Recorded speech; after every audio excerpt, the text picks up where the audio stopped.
Hi, I'm Charlie from Two Tankers and a Cat. Today we're in Carthage, Missouri, again, because we did some research on this thing.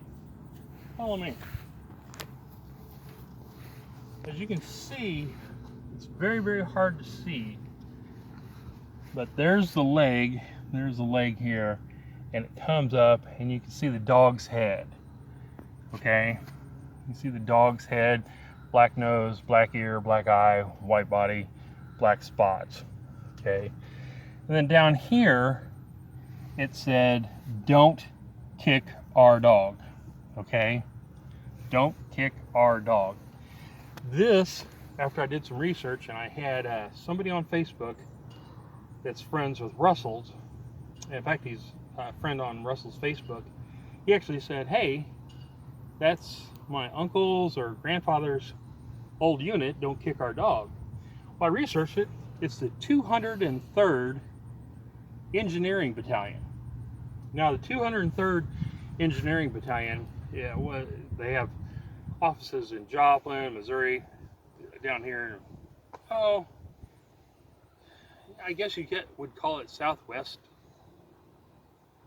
Really? I don't know. Southwest? Yeah, Southwest Missouri. So,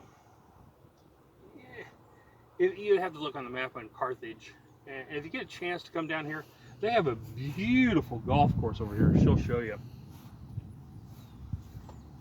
But big 18-hole, really, really nice golf course. Carthage has also got one of the few sirloin stockades that are still in the world. Great restaurant. So if you get a chance to come to Carthage, there's a lot to do here. If you're going to bring your wife or girlfriend, precious moments, you know, the little figurines, you know, that usually we had the little angels and stuff like that. That factory is just right across the road, and they have a big castle out there, and they've got like 2,300 things of stained glass. So Carthage is definitely a city you want to check out when you're in Missouri. But also, there's a couple of Shermans. I'm gonna have her back up and show you the Sherman.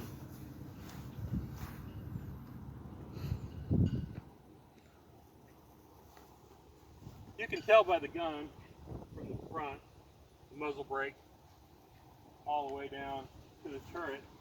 And it's important to take a note of the back of the turret. Also, before we get down there, take a look at the stabilizers of the wheels. I just thought this was cool. The spring, how they had that set up. It's like that. It just kind of moves everything in a cylinder.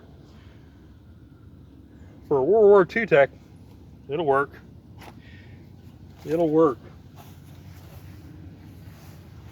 As most of you know, for my birthday, my brother-in-law, Bill Foster, and my nephew, Chris Ronald Pugh, got me a track. And they got a piece of this track, and I had no clue. That I'm a big guy. I'm 6'3", 300 pounds. I'm a big guy. I'm sitting there lifting like this. Those are heavy. Could you imagine me struggling with that and it being like 10 below, trying to fix that steel with bare fingers? Holy smokes.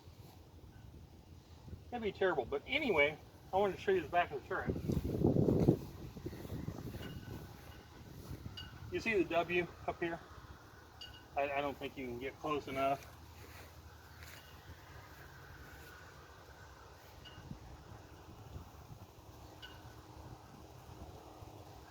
Maybe you can, and then you get a little lower and you see the M.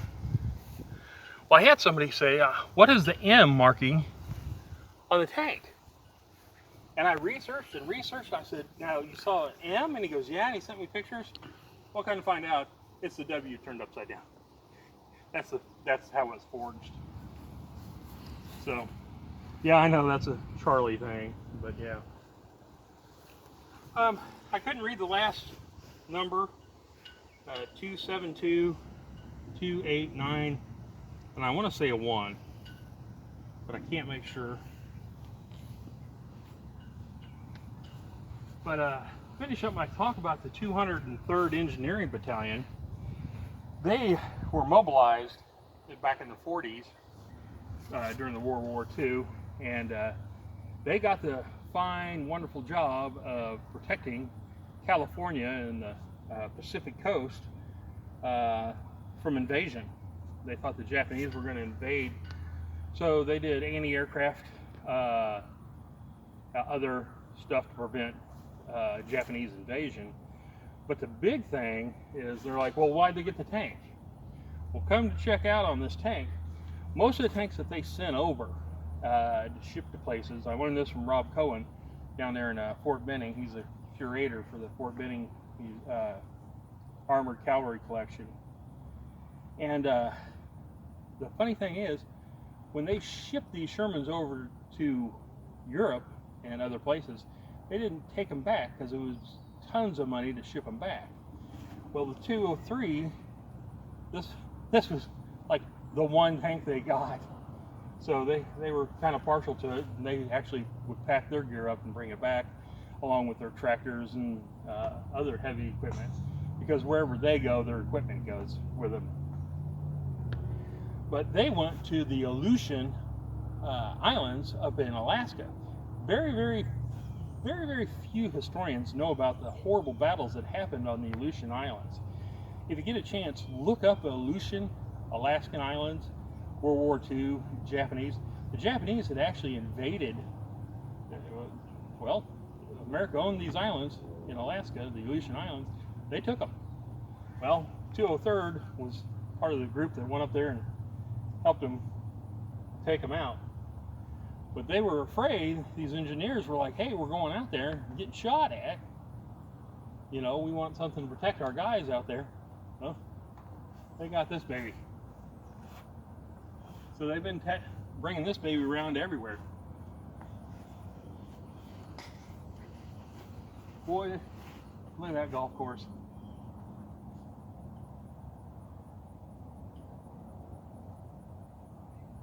I'm serious, people. I got my 9-iron, or I got my bag of clubs out in the car. I might just go play some golf.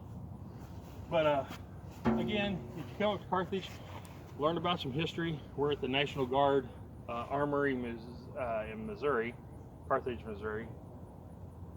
So you can always come out here and find this tank.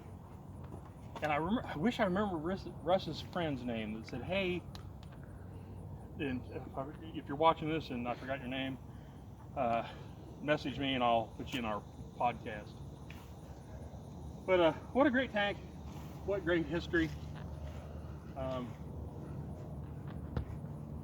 Can't even see the serial number on the front here. It's been faded with time. Oh well. I hope you guys enjoyed today's little live video, and you have a great day.